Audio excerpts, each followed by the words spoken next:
किसी धातु को जब विशेष इंटेंसिटी वाले प्रकाश में रखते हैं और यदि उस धातु से उसके संयोजी इलेक्ट्रॉन बाहर निकलना शुरू कर दें तो यह घटना प्रकाश विद्युत प्रभाव कहलाती है। प्रकाश विद्युत प्रभाव में कोई धातु अपने संयोजी इलेक्ट्रॉनों का त्याग करने लगता है और ये संयोजी इलेक्ट्रॉनों का त्याग होता है प्रकाश से प्राप्त ऊर्जा के द्वारा या प्रकाश ऊर्जा के द्वारा। तो धातुओं द्वारा संयोजी इलेक्ट्रॉन का त्याग प्रकाश ऊर्जा के कारण प्रकाश विद्युत प्रभाव कहलाती है। वर्ग 1 के धातु विशेषकर पोटाशियम, रुबिडियम और उनमें भी सबसे आसानी से प्रकाश विद्युत प्रभाव दर्शाता है सीजियम, क्योंकि सीजियम के आयनीकरण विभव का मान सबसे कम होता है। तो पोटाशियम, रुबिडियम या सीजियम को जब हम लोग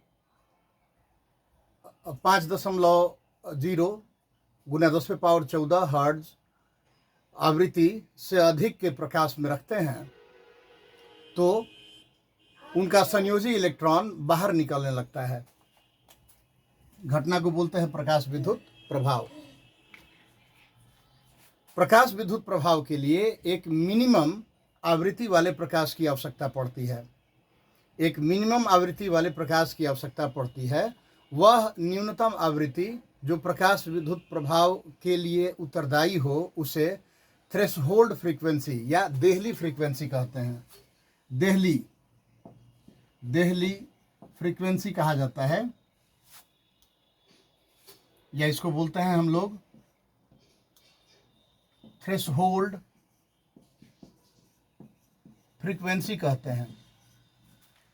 वह न्यूनतम आवृत्ति जिसके कारण प्रकाश विद्युत प्रभाव उत्पन्न हो उसको थ्रेशहोल्ड फ्रीक्वेंसी कहते हैं।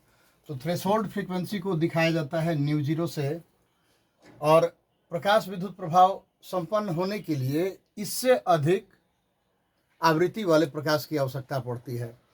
यदि उदाहरण के तौर पर हम लोग पोटाशियम ले लें, उदाहरण के तौर पर अगर पोटाशियम लें तो पोटाशियम धातु पर यदि रेड लाइट का एक्सपोजर किया जाए तो कितना भी देर तक रेड लाइट का एक्सपोजर करें, उसकी इंटेंसिटी कितनी भी हो, उसकी तीव्रता कितनी भी हो, तो प्रकाश विद्युत प्रभाव उत्पन्न नहीं होगा, क्योंकि लाल रंग के प्रकाश की आवृत्ति जो होती है वो 4.3 से लगभग 4.6 के आसपास होती है। और इस आवृत्ति वाले प्रकाश के द्वारा प्रकाश विद्युत प्रभाव उत्पन्न नहीं होगा। किसमें? पोटाशियम में। लेकिन जैसे ही पोटाशियम धातु को हम लोग पीले रंग के रोशनी में लाते हैं, भले ही उसकी इंटेंसिटी तीव्रता कम हो, येलो लाइट में, तो इसका जो आवृत्ति होता है वो 5.1 गुना 10⁻14 हर्ट्ज के आसपास होता है या इससे ऊपर होता है। तो ये प्रकाश विद्युत प्रभाव उत्पन्न कर देगा पोटाशियम में, क्योंकि पोटाशियम मेटल के लिए जो ν0 का मान है वो 5.0 के आसपास होता है। तो इस प्रकार अब प्रकाश विद्युत प्रभाव पर एक विशेष मैटर को ध्यान दीजिए। इस पर किसी धातु से, किसी गैसीय उदासीन परमाणु से एक इलेक्ट्रॉन निकालने के लिए आवश्यक ऊर्जा को आयनीकरण विभव कहते हैं। एक इलेक्ट्रॉन निकालने के लिए आवश्यक ऊर्जा को आयनीकरण विभव कहते हैं। तो किसी विकिरण में जो ऊर्जा होगी, किसी विकिरण की जो ऊर्जा होगी वो प्लांक महोदय के अनुसार E बराबर hν होना चाहिए। और ये जो hν है, E बराबर hν किसी रेडिएशन की एनर्जी है। hν जो है वो hν0 से ये बड़ा होना चाहिए। न्यूनतम फ्रीक्वेंसी वाले प्रकाश की ऊर्जा से इस hν का मान बड़ा होना चाहिए, तब जाके वो इलेक्ट्रॉन परमाणु से बाहर निकलेगा। और एक बात और ध्यान में रखेंगे, जब प्रकाश ऊर्जा का जो मान है, hν का जो मान है वो hν0 से अधिक होगा, तब देखिए क्या होगा। hν0 ये एनर्जी है जो चाहिए इलेक्ट्रॉन को परमाणु से बाहर निकालने के लिए। तो हम लोग जो hν लिए हैं वो तो इलेक्ट्रॉन को बाहर निकालने के लिए सफिशिएंट है पर्याप्त है, इलेक्ट्रॉन को बाहर निकाल देगी। लेकिन अगर ये एच न्यू का मान देख रहे हैं आप ना कि एच न्यू 0 से अधिक है, तो जो बाकी ऊर्जा बचेगा, मान लीजिए कि इसका वैल्यू है 10 और एच न्यू का वैल्यू हम लोगों को मिला 11, तो 10 खर्च हो जाएगा इलेक्ट्रॉन को निकालने में, बचेगा 1 यूनिट एनर्जी।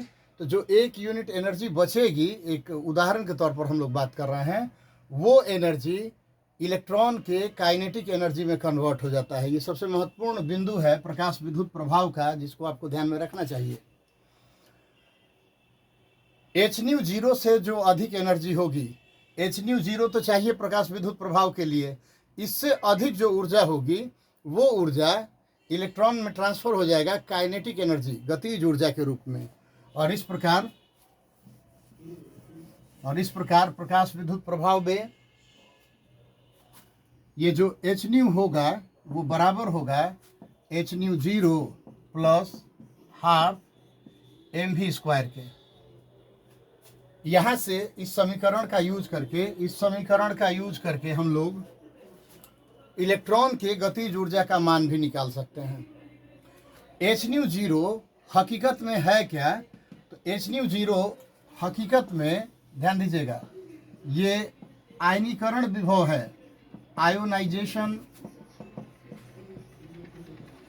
पोटेंशियल है, आयनीकरण विभव है, या इसी को वर्क फंक्शन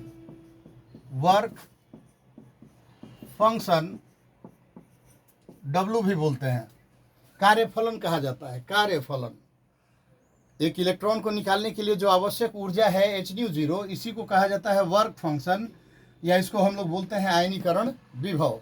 तो वर्क फंक्शन या आयनीकरण विभव के बाद जो ऊर्जा का मान बच गया वो किसके रूप में रहता है? इलेक्ट्रॉन के गतिज ऊर्जा के रूप में रहता है। तो इस समीकरण का यूज करके, इस समीकरण का प्रयोग करके हम लोग इलेक्ट्रॉन की गतिज ऊर्जा निकाल सकते हैं। यहाँ पर ये जो हाफ mv स्क्वायर हम लोगों ने लिखा है, ये आप जानते हैं, जहाँ half mv square is equal to kinetic energy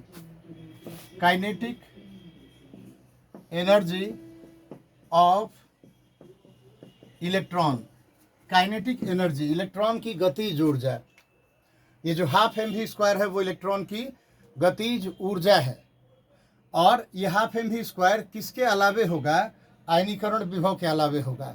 आयनीकरण विभव वह ऊर्जा है जो किसी परमाणु से एक इलेक्ट्रॉन को निकालने में लगता है। तो परमाणु से एक इलेक्ट्रॉन को निकालने में लगने वाली ऊर्जा है एच न्यू 0, और हम लोगों का जो एच न्यू है वो अधिक है यदि, तो बाकी ऊर्जा किसमें ट्रांसफ़र हो जाएगा? हाफ mv स्क्वायर में, यानी इलेक्ट्रॉन के गतिज ऊर्जा में कन्वर्ट हो जाएगा, इलेक्ट्रॉन के गतिज ऊर्जा में कन्वर्ट हो जाएगा।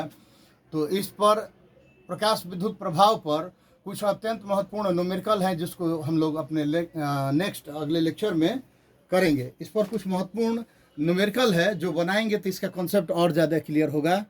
आज के लिए इतना ही। जय।